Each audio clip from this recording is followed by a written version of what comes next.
যারা মোটর আবিষ্কার করেছেন তারা সত্যি একজন জিনিস। এর ভিতরে গঠন আপনার জানা আছে? মোটর আবিষ্কার করেছেন সেই ব্যক্তিটি সত্যি একজন বুদ্ধিমান। আপনি কি এর অভ্যন্তরীণ গঠন জানেন? কোরের মধ্যে অনেক ফাঁকা রয়েছে। আপনি কি এই ফাঁকাগুলোর উদ্দেশ্য জানেন? আমরা প্রথমে মোটরকে ক্যাসিংয়ে স্টার্টার করে ইনস্টল করি। কোরের খাঁচাগুলো সেই জায়গা যেখানে আমাদের উইন্ডিং স্থাপন করা হয় এবং একটি সম্পূর্ণ কয়েল গঠন করে, এবং যখন উত্তেজিত হয় তখন মোটরটি একটি ইলেকট্রোম্যাগনেটিক ফিল্ড তৈরি করে।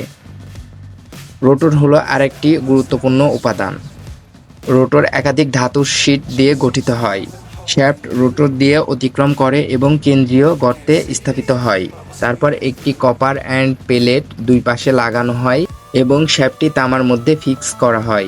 বিয়ারিংগুলো রোটর ঘুরতে সহায়তা করে এবং ঘর্ষণকে কমিয়ে নেয়। রোটরটি স্টার্টারের কেন্দ্রে মাউন্ট করা হয় এবং সিল করা শেষে ক্যাপ ব্যবহার হয় সামনে এবং পিছনে। সামনে সিলযুক্ত শেষ ক্যাপাসিটরটি ড্রাইভিং যন্ত্রপাতিগুলোর সাথে সংযুক্ত থাকে এবং পিছনে একটি ফ্যান ইনস্টল করা হয়। ফ্যানটি ঘুরতে এবং মোটরকে শীতল রাখতে বাতাস সহায়তা করে। যান্ত্রিক ক্ষতি রোধ করতে ফ্যানটি প্রতিরক্ষক কভার লাগানো উচিত। মোটরটি জয়েন্ট তার দিয়ে চালানো যেতে পারে। আরও নতুন ভিডিও পেতে ব্রেন কনসেপ্টের সাথেই থাকুন।